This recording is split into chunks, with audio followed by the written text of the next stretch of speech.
Before we begin, a quick content warning. Paranormal Pajama Party is a podcast about scary stories and legends, but there's nothing scarier than the patriarchy. When discussing tales in which women are often the villains, we'll have to unpack some stories in which women are the victims.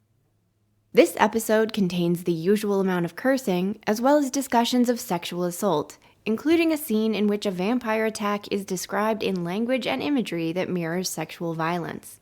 We'll also be talking about death, gendered power dynamics, and Victorian nonsense. Please listen with care. If you're enjoying this unholy blend of horror analysis, gender theory, and tooth jokes, don't forget to subscribe to Lights Out, my companion newsletter where I go even deeper into the stories behind the stories. You can find it at paranormalpajamaparty.substack.com. That's paranormalpajamaparty.substack.com. Thanks very much. An excerpt from Dracula by Bram Stoker. For context, Jonathan Harker is trapped in Castle Dracula. The Count has warned him against wandering around, and the situation is getting worse. 15 May. Once more have I seen the Count go out in his lizard fashion. He moved downwards in a sidelong way, some 100 feet down, and a good deal to the left. He vanished into some hole or window. When his head had disappeared, I leaned out to try and see more, but without avail. The distance was too great to allow a proper angle of sight. I knew he had left the castle now, and thought to use the opportunity to explore more than I had dared to do as yet. I went on to make a thorough examination of the various stairs and passages, and to try the doors that opened from them. At last I found one door at the top of the stairway, which, though it seemed to be locked, gave under pressure. This was evidently the portion of the castle occupied by the ladies in bygone days, for the furniture had more air of comfort than any I had seen. The windows were curtainless, and the yellow moonlight, flooding in through the diamond panes, enabled one to even see colors, while it softened the wealth of dust which lay over all and disguised in some measure the ravages of time and the moth. My lamp seemed to be of little effect in the brilliant moonlight, but I was glad to have it with me, for there was a dread loneliness in the place which chilled my heart and made my nerves tremble. Still, it was better than living alone in the rooms which I had come to hate from the presence of the Count, and after trying a little to school my nerves, I found a soft quietude come over me. Here I am, sitting at a little oak table where, in old times, possibly some fair lady sat to pen, with much thought and many blushes, her ill-spelt love letter, and writing in my diary in shorthand all that has happened since I closed it last. Later, the morning of 16 May. God preserve my sanity, for to this I am reduced. Safety and the assurance of safety are things of the past. Whilst I live on here, there is but one thing to hope for, that I may not go mad, if, indeed, I be not mad already. If I be sane, then surely it is maddening to think that of all the foul things that lurk in this hateful place, the Count is the least dreadful to me, that to him alone I can look for safety, even though this be only whilst I serve his purpose. The Count's mysterious warning frightened me at the time. It frightens me more now when I think of it, for in future he has a fearful hold upon me. I shall fear to doubt what he may say. When I had written in my diary, and had fortunately replaced the book and pen in my pocket, I felt sleepy. The Count's warning came into my mind, but I took a pleasure in disobeying it. I determined not to return tonight to the gloom-haunted rooms, but to sleep here, where of old ladies had sat and sung, and lived sweet lives, while their gentle breasts were sad for their menfolk away in the midst of remorseless wars. I drew a great couch out of its place near the corner, and unthinking of and uncaring for the dust, composed myself for sleep. I suppose I must have fallen asleep. I hope so, but I fear for all that followed was startlingly real. So real that now sitting here in broad, full sunlight of the morning, I cannot in the least believe that it was all sleep. I was not alone. In the moonlight opposite me were 3 young women, ladies by their dress and manner. I thought at the time that I must be dreaming when I saw them, for though the moonlight was behind them, they threw no shadow on the floor. They came close to me and looked at me for some time, and then whispered together. 2 were dark and had high, aquiline noses, like the Count, and great dark, piercing eyes that seemed to be almost red. The other was fair as can be, with great wavy masses of golden hair and eyes like pale sapphires. All 3 had brilliant white teeth that shone like pearls against the ruby of their voluptuous lips. There was something about them that made me uneasy, some longing and at the same time some deadly fear. I felt in my heart a wicked, burning desire that they would kiss me with those red lips. It is not good to note this down, lest someday it should meet Mina's eyes and cause her pain, but it is the truth. They whispered together, and then they all 3 laughed. Such a silvery, musical laugh, but as hard as though the sound could never have come through the softness of human lips. It was like the intolerable tingling sweetness of water glasses when played on by a cunning hand. The fair girl shook her head coquettishly, and the other 2 urged her on. One said, "Go on, you are first and we shall follow. Yours is the right to begin." The other added, "He is young and strong. There are kisses for us all."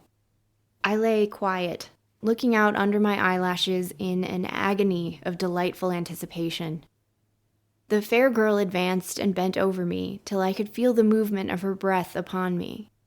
Sweet it was, in one sense, honey-sweet, and sent the same tingling through the nerves as her voice, but with a bitter underlying the sweet, a bitter offensiveness, as one smells in blood. The girl went on her knees and bent over me, simply gloating.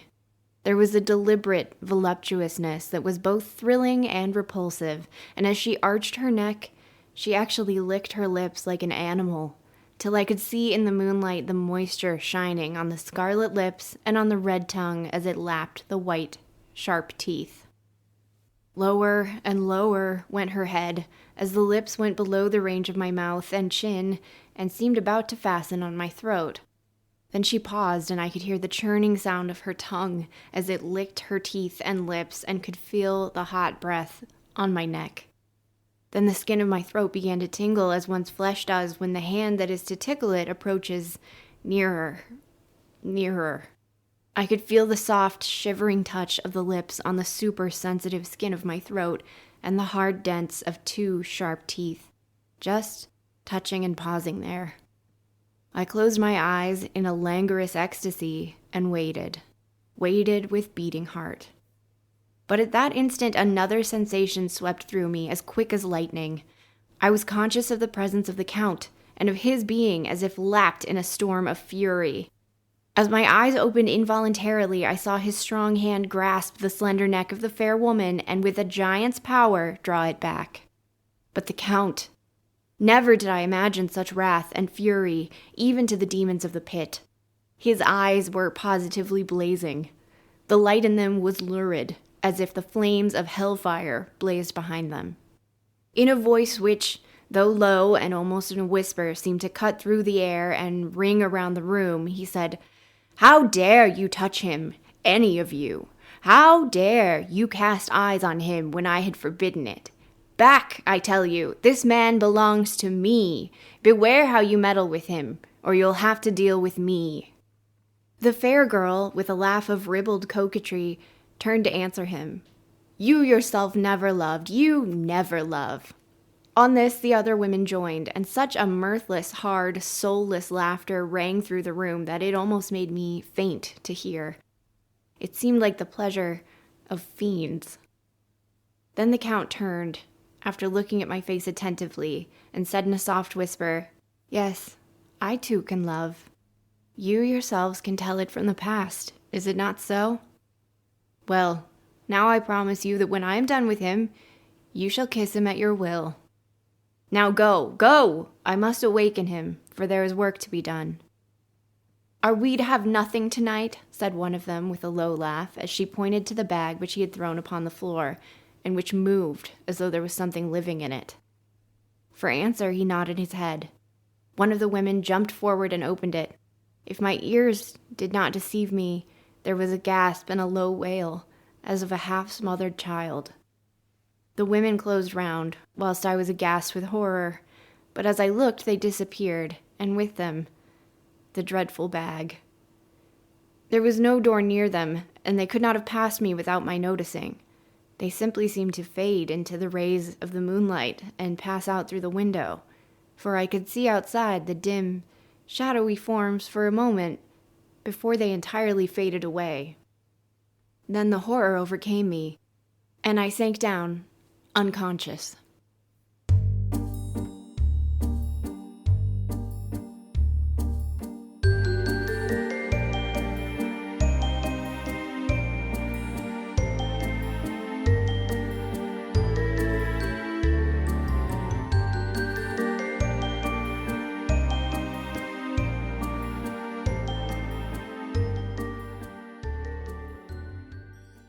Hi, I'm Steph, and this is Paranormal Pajama Party, the podcast that brings you classic ghost stories and legends featuring female phantoms and femme fatales.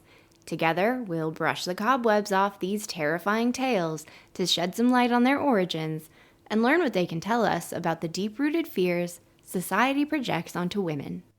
Last time on Paranormal Pajama Party, we cracked open Dracula's coffin and found that the real horrors of the 1897 novel weren't just the fangs and the fog, but Victorian freakouts over female sexuality. Despite bearing the Count's name, the book is absolutely crawling with women, most of whom end up undead, unholy, and unacceptably horny. We explored how vampirism in the novel operates as a metaphor for sex, complete with all the seductive sucking, body fluid swapping, and conspicuously penetrative stakes you could possibly ask for. But this isn't just a tale of blood-sucking. It's a cautionary story about what happens when women express sexual desire, autonomy, or, heaven forbid, wear fewer than 6 layers of clothing. Lucy Westenra, the blonde belle of Dracula, starts out as a perfect and pure Victorian angel, but her fatal error is daring to want more. More suitors, more choice, maybe even more sex. As punishment, she's transformed into a child-hunting vamp and violently purified by the men who once adored her when they shove a long, hard stake into her body. Yeah, I know how it sounds. I did it on purpose. But Lucy's second death isn't just about getting rid of a threat to the local kiddos. It's about restoring order. Once she's staked and decapitated, the men are re-energized, their masculinity back intact, and their bromantic quest for justice can continue. Men will literally kill their undead ex before going to therapy. We also traced how the novel is steeped in Victorian cultural panic, about the first wave feminism of the new woman, about social degeneration, and about women demanding things like bodily autonomy, and, weirdly, bicycles? Through that lens, Dracula becomes a story not about monsters, but about maintaining the patriarchy at all costs. And if that sounds like bad news for the remaining women of Dracula, oh boy, you don't even know what's coming for Mina Harker. But first, what's up with those 3 sexy ladies from the excerpt I just read? That scene occurs early in the novel, and you now know as much about the 3 vampire women who haunt Dracula's castle as we ever find out, really. They're all red lips, sharp teeth, and empty stomachs. No backstories, no personalities beyond being seductive, no names. Pop culture knows them as the brides of Dracula, but we don't even know if they're actually his brides. That's a post-publication nickname that stuck. There's even a textual suggestion that 2 of them might be his daughters, which adds a fun incest horror wrinkle to the already weird domestic setup. After Dracula himself, they're the first vampires we encounter, and they immediately establish what happens to women in this novel who want things, especially if what they want is pleasure. They don't get redemptive arcs, they don't get second chances, they get obliterated. Jonathan Harker's encounter with the vampire women begins with a warning that he almost immediately ignores. Dracula explicitly tells him not to leave his room at night without explaining why. As you'll see in a moment, this is a classic Van Helsing move, honestly. Maybe the 2 hate each other because they have so much in common, I don't know. Jonathan goes a-wandering, falls asleep at a writing table, and wakes to find the women materializing in the moonlight, without casting shadows, which instantly marks them as both supernatural and symbolically unreal. What follows is an extremely erotically charged scene for Victorian literature. and more importantly, it flips Victorian sexual dynamics entirely on their heads. Remember, Jonathan is currently trapped in the castle, and no amount of slamming his shoulders into big doors is getting him out. He's gone from man of action to damsel in distress, and he is uncomfortable with it. And in this scene, Jonathan isn't the aggressor. He's submissive. He lies back, heart beating, waiting in what he calls a languorous ecstasy for the blonde vampire to kiss him with her red lips. He describes it as wicked, terrifying, and 100% something he wants. This scene is often read as erotic horror, but it's also something else. An emasculation. Jonathan's leaning into that submissive role, and worse, he wants it. He wants to be touched, consumed, penetrated. And it only gets worse when his new boyfriend bursts in, not to protect Jonathan, but to reclaim him. How dare you touch him? This man belongs to me. Is it jealousy? Is it possessiveness? Whatever it is, it's pretty homoerotic. Dracula thinks he's cute.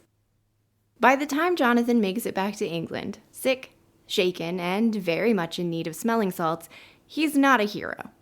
He's a man who's been feminized, infantilized, and humiliated. He was a damsel in distress, wanted to be seduced, got saved by his rival, and will soon be rescued again by his wife. Let's be honest, Jonathan's gonna need one hell of a redemption arc to win back his Victorian man card. But back to that room in the castle. Angry as he is, Drac doesn't kill the women. He just reasserts control. They back off, they wait for their infant DoorDash delivery, and then they disappear into the shadows again. Why? Because the brides aren't real characters. They're the monstrous-feminine in its purest form. All appetite, no restraint. Stoker pays a lot of attention to their mouths, red lips, sharp teeth, tongues that lap like animals. Women's mouths are often symbolic stand-ins for genitalia in literature, especially mouths that devour. And these mouths are dangerous, capable of seduction, penetration, and transformation. They're erotic and animalistic, and maternal. Because again, these women eat babies. Just like Lucy's child hunting twisted the Victorian ideal of the nurturing mother, the brides double down on that violation. It's not a subtle metaphor. Female sexuality outside motherhood becomes monstrous. Female pleasure without male control becomes a threat to civilization. They're not like Lucy, who slips gradually from innocence to threat. They're not like Mina, whose intelligence and purity make her worthy of salvation. The brides are dangerous from moment one, and because they never waver, they're never redeemed.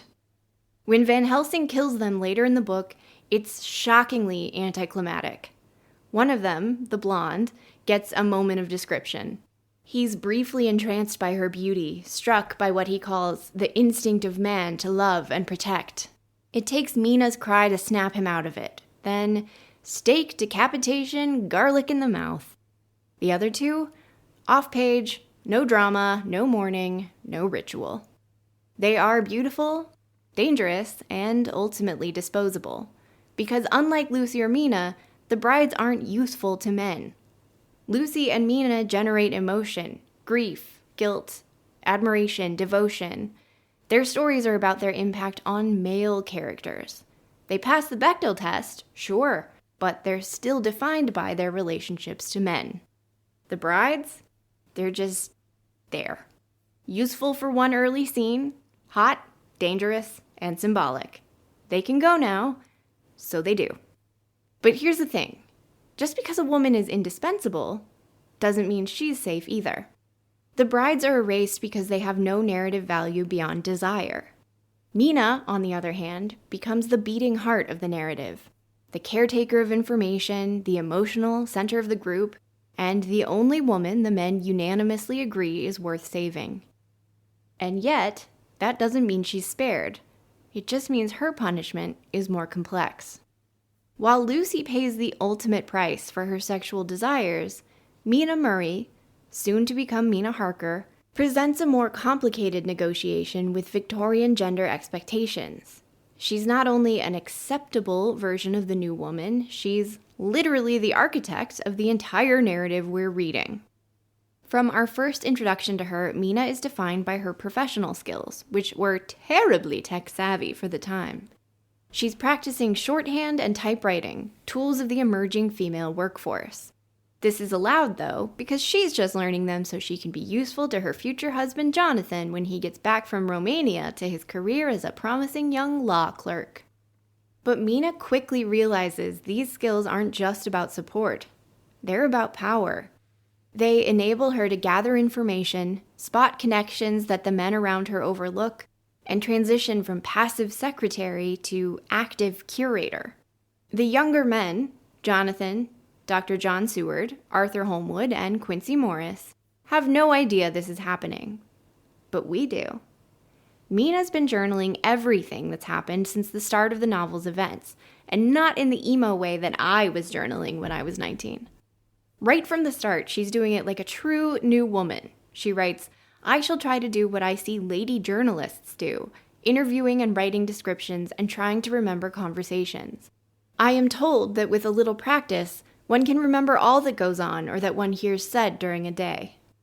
For all her poo-pooing of independent women, Mina has a knack for lady journalism. When Jonathan has a Dracula-related breakdown back in England, she opens his diary and finds another source. When Dr. Seward mentions recording his notes via phonograph, Mina volunteers to transcribe them, and just like that, she gains access to information he hadn't intended to share. Oops, there goes another secret accidentally decrypted by a woman with a typewriter and a brain. Even better, she gains Seward's trust by editing out his embarrassing emotions, his romantic disappointment, his grief, that weird thing where Lucy rose from the grave to eat children and had to be staked, all smoothed out and typewritten and manly once again, thanks to Mommy Mina, emotional custodian of Victorian masculinity. And she doesn't stop there. Mina takes a central role in constructing the very text we're reading in the novel. She's transcribing, collecting newspaper clippings, and organizing everyone's diaries and letters. The book exists because she made it. That's real narrative power. She knows it, too. When Dr. Abraham Van Helsing arrives, too late, too dramatic, and full of vague foreign expertise, he's instantly cagey about what he shares and when. He asks for access to Jonathan's diary. Mina obliges, but not before reminding him who's really holding the reins. She hands him the shorthand version first, knowing full well he can't read it. When he sheepishly admits as much, she reveals the typewritten version she'd already prepared. A gentle flex. Of course, she immediately feels guilty about that. "I could not resist the temptation of mystifying him a bit," she writes. "I suppose it is some of the taste of the original apple that remains still in our mouths." It's a fascinating moment. Mina compares her tiny, harmless act of gatekeeping to Eve's original sin in the Garden of Eden, as if a woman with knowledge is always evil. Van Helsing and Mina are both keepers of knowledge, but their methods, motives, and the consequences of their choices couldn't be more different. Van Helsing hoards. He waits. He plays the long game of dramatic reveals. "Ah, yes, she's the undead," he announces, once Lucy has become a full-blown vamp with a child in her arms. He's like someone watching a horror movie with you who's figured out the twist and won't tell you, but definitely wants you to know that he knows. Except in this version, two women, Lucy and her mother, are dead because he won't explain the garlic. And the novel never holds him accountable for this. The book never really explains where his vampire expertise comes from, just that he's wise and worldly and probably smells faintly of pipe tobacco and, I don't know, tongue depressors. Mina, by contrast, earns her knowledge. She interviews, compiles, cross-references. She builds a collaborative vampire-fighting database before Airtable was even a gleam in Silicon Valley's eye. Where Van Helsing gatekeeps, Mina shares, and her transparency becomes the group's greatest weapon. Her psychic connection to Dracula is horrifying, yes, but it's also the thing that lets them track him. Her communication and openness are what win the day. And yet, Van Helsing, ever the protective patriarch, keeps trying to cut her out for her own good. He famously says that she has a man's brain and a woman's heart. On the surface, it's meant as a compliment, a clumsy, paternalistic, deeply gendered compliment, but a compliment nonetheless. But it reveals the limits of his admiration.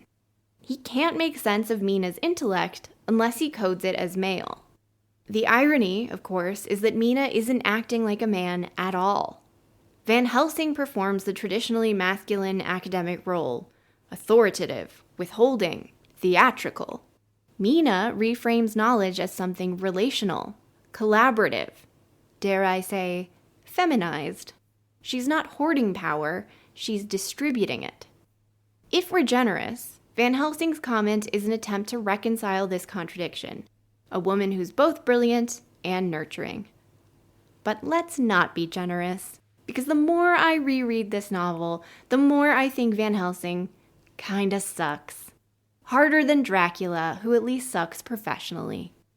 That line, man's brain, woman's heart, isn't praise, it's containment.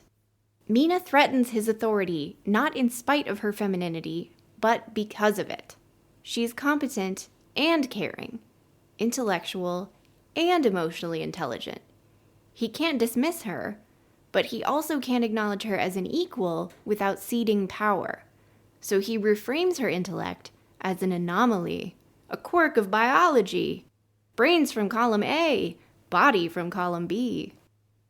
It's not admiration, it's justification for why Mina, so clever, so indispensable, still needs to be sidelined from any actual vampire hunting plans. And then it gets worse, because even if she thinks like a man, Van Helsing still insists she feels like a woman. And that's reason enough to cut her out of the strategy. But Mina isn't just excluded, she's sanctified. Van Helsing elevates her to a symbolic ideal, the perfect woman, pure, maternal, modest. And the men rally behind her, not as a leader, but as a cause. Mina's empathy, gentleness, and her ability to help the men process their grief and confusion, qualities that should elevate her to co-leader, instead turn her into the team mascot. She becomes the men's emotional anchor, their guiding light, their angel of the house. But being the angel of the house means you don't get to be the general of the army.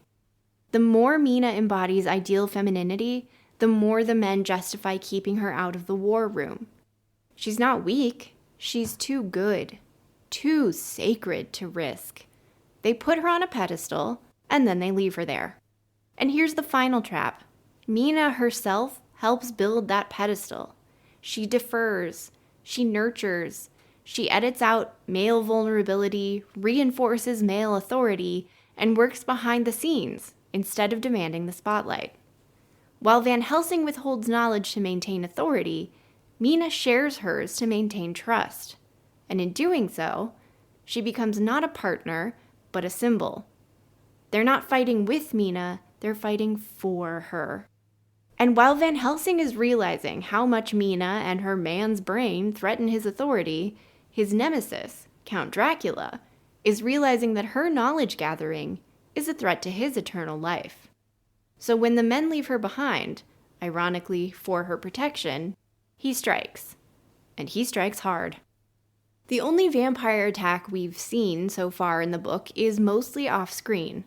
From a distance, Mina sees a dark shadow looming over Lucy's half-reclining figure on a cliffside bench.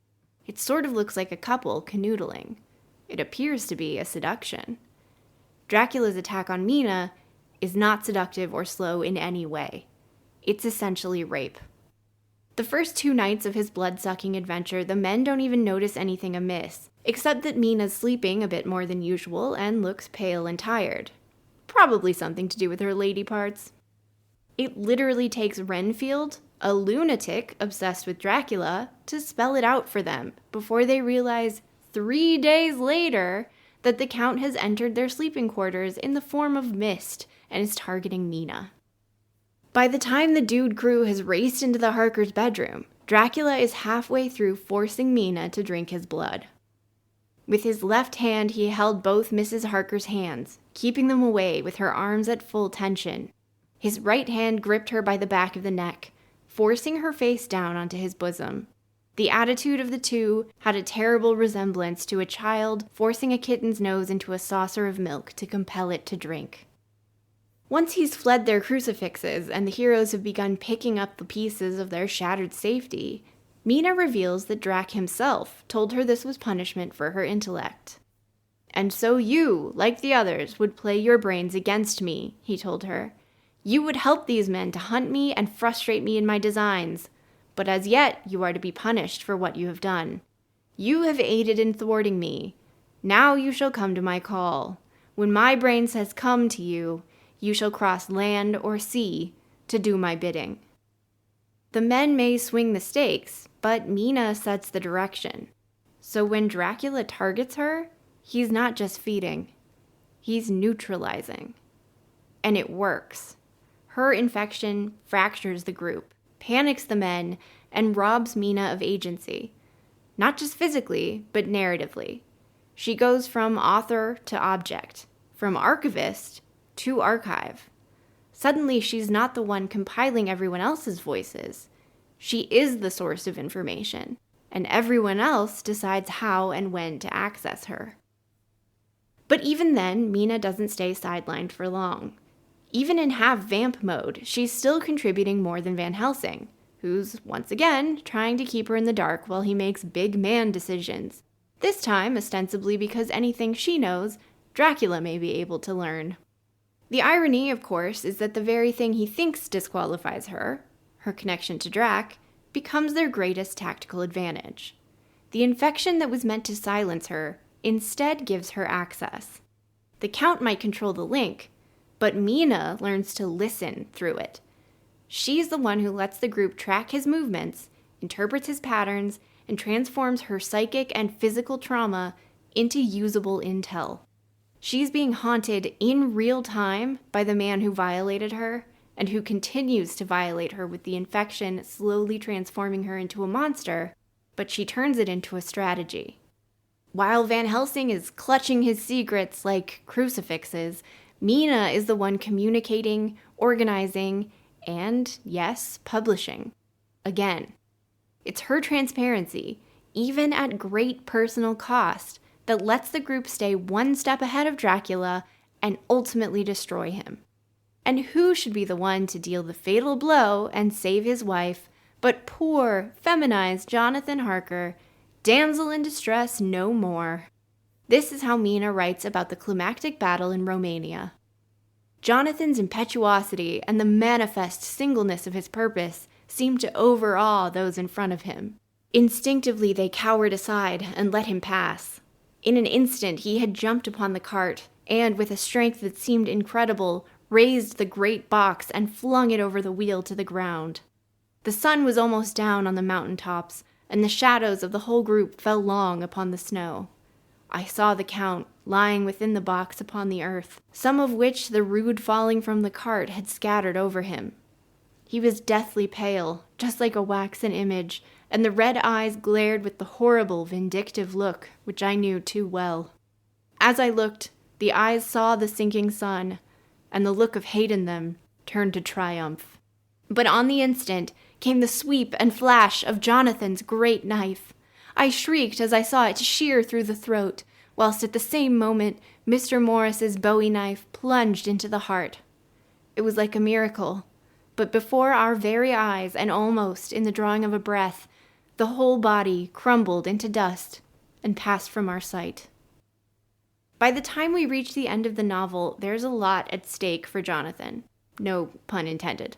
He has to drive the final blow. He has to kill Dracula. He has to save Mina. And the epilogue tells us that, yes, he did it. He's got a wife, a baby boy, and the respect of all his bros, even the dead one. Jonathan Harker has become a man again. But that arc only works if the female threat to his masculinity has been dealt with once and for all. Mina can't be the dominant force in the narrative anymore. Not if we're going to call this a happy ending, where Victorian England is returned to normal, gender norms and all. Before this final, fuck you, ladies, moment, it might have been tempting to read Dracula as a proto-feminist novel. After all, it's full of men making stupid mistakes in the name of being men. Van Helsing's intellect is more bluster than brilliance. Arthur and Quincy are pretty much decorative, as much as we get to know about them, and Dr. Seward's not much better. You could say that this is a novel that shows how destructive male secrecy and exclusion are, and how Mina quietly holds everything together with a pen, a typewriter, and sheer maternal determination. And maybe Mina was ironically dismissing the new woman, since she herself is a pretty good example of one. She has remarkable agency for a woman in 1897 fiction. She's clever, competent, curious, and more emotionally intelligent than the entire dude crew combined. She builds the narrative archive that enables them to destroy Dracula. She becomes the group's true strategist. And when she's sidelined, it's not because she's weak. It's because she's too important. So that's something. Maybe the madness and mayhem that occurs after the female characters discover sexuality, vampirism, was satirical, a point taken to its logical extreme to show how silly it is to be afraid of it. Bram Stoker's mother had feminist leanings, or as many as she was allowed in her day. So it's not that out there to imagine that perhaps her son's book might be a little wink and a nod towards capable women. But when you look back at it as a whole, the narrative punishes every woman who steps out of line. Lucy expresses sexual agency. She dies screaming with a stake in her chest and garlic in her mouth. Purified. Don't worry, she looked pretty again after they stabbed her, so they know she went to heaven. The brides, they get nothing. Not even names. And then that fucking epilogue happens, written by Jonathan, probably with his penis. When order is restored, it's male order. Dracula is symbolically castrated, the dude crew goes home. Mina's removal from the front lines is complete. She returns to proper Victorian womanhood as a wife and mother, and her son, of course he's a boy, has been named after the men who saved her. You think they squeezed a Mina in there? Maybe a polite little Murray? Yeah, me neither. Her intelligence, which drove the entire narrative, is safely contained within the domestic sphere. Women's minds are acceptable tools when deployed by men in service of preserving the patriarchal order, but they must ultimately be reabsorbed into traditional roles. So, yes, Dracula gives us a woman with intellectual and emotional authority, but then it gently places her on a pedestal from which she can never come down. That's not feminism. That's Victorian moral panic crisis management.